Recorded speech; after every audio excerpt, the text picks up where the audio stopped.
the world is very dynamic. It's always changing.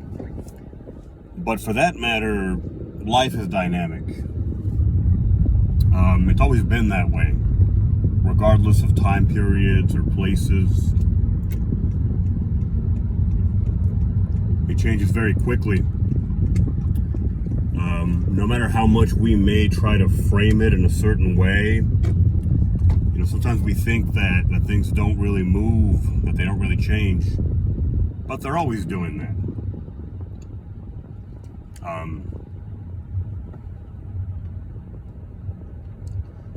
No matter where you are, and like I said,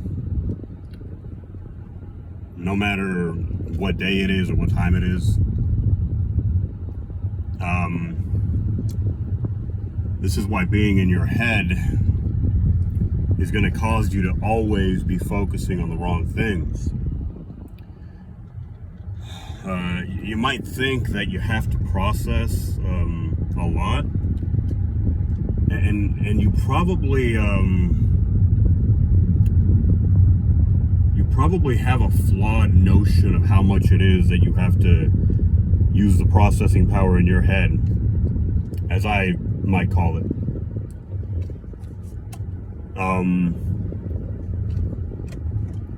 Your mind is going to get you into a lot of trouble.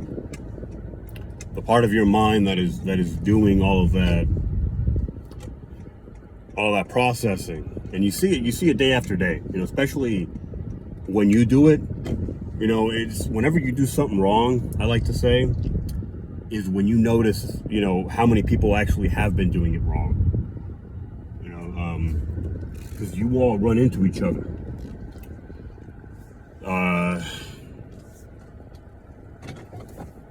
Again, back to the whole processing thing. There are those of us who think that you can live life by doing that, just taking in information, like I said, processing it, mulling over it. And there's a lot of fear behind that. There's a lot of fear of making the wrong decision. Problem is, a lot of indecision stems from that. And that's always the wrong decision. Not making a decision is always going to be the wrong one. Sometimes it's better to take the wrong choice because you were a little bit reckless. Hopefully you're not reckless, but even that honestly is better than standing still because you were overthinking something. In conclusion, what I really wanted to say, and that was all just kind of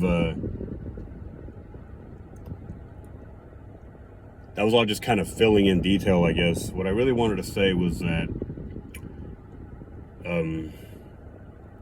hold on a second.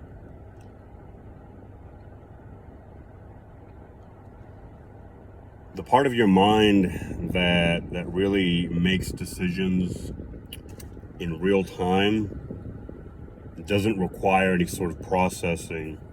It's sort of like trying to use the hard drive in a computer to do all the moment by moment work, all the heavy lifting. That hard drive is there for storage and for nothing else. You're not supposed to be accessing it constantly, at least not to the degree to which the work of a computer is being done. There are parts in that computer that are processing things very quickly.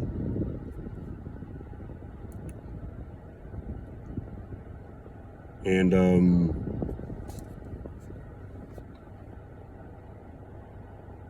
the hard drive is not one of them. The hard drive is not one of those parts. It's not built to be moving like that.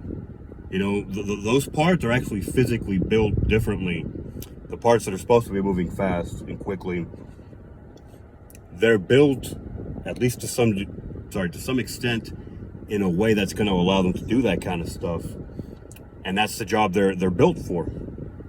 There are parts of your mind that are meant to handle the moment by moment stuff, the living, which is what you're going to be spending most of your life doing, if I'm not mistaken.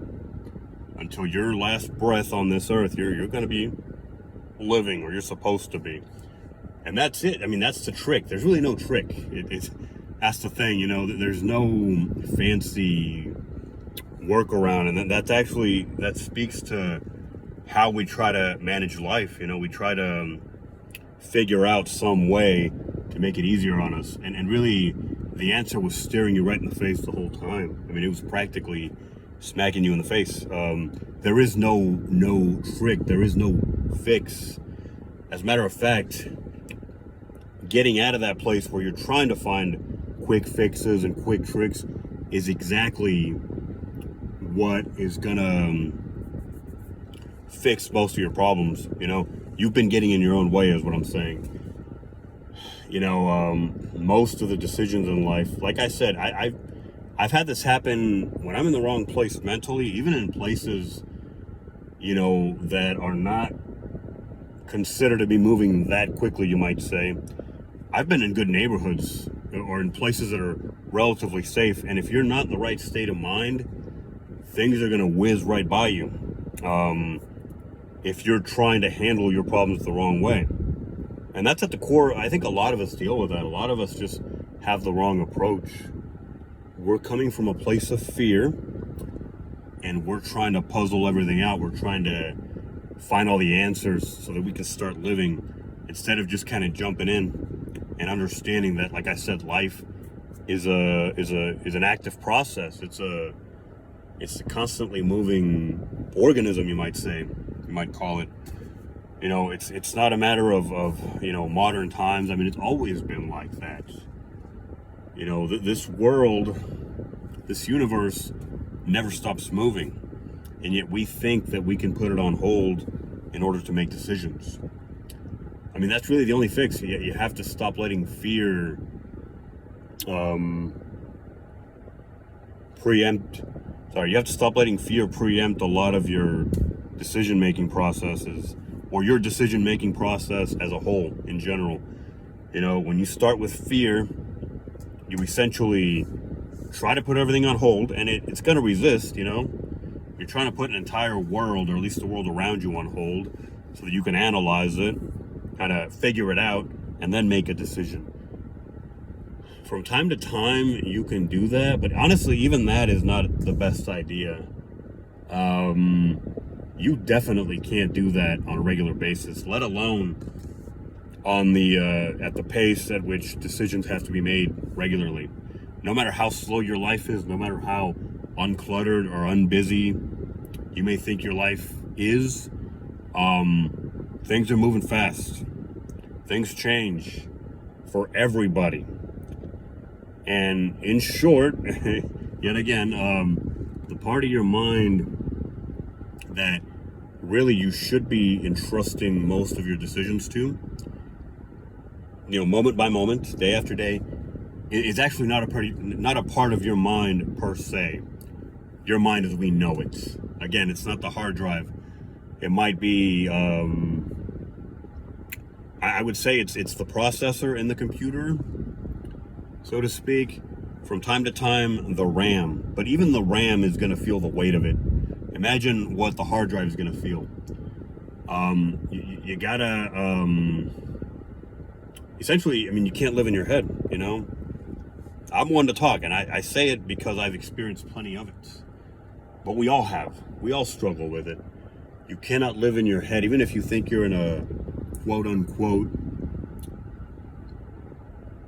safe place or safe space. It's never safe to be imprisoned in your own head, you know? It's like any prison. It might look safe, even on the outside. On the inside, certainly. And it might feel safe, but it's not. Not by any stretch of the imagination. If you knew what it was like to be on the outside, if you knew what it was like to be outside of that prison, to be free, you wouldn't be thinking the same way. You would not. Again, in short, the part of your mind that should be handling most of your decisions is probably not a part of your mind. It is, but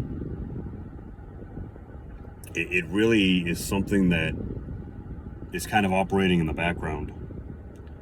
certainly the storage part of your mind, where you put a lot of your memories and what have you, that needs to be running in the background, and you can access it as needed, but it shouldn't be handling the bulk of the processing of your life. As you're living life, you need to be clear-headed.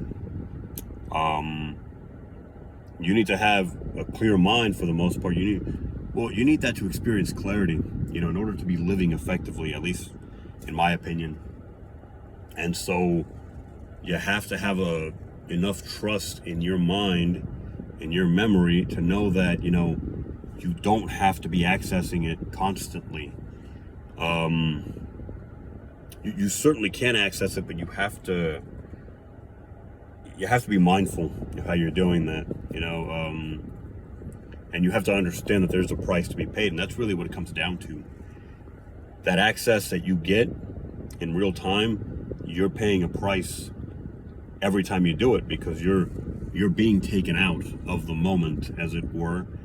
So you can do it as much as you like, but understand that the cost goes up the more often you do it, and also the longer you do it each time you do. So, it's just something you got to be aware of. That's all.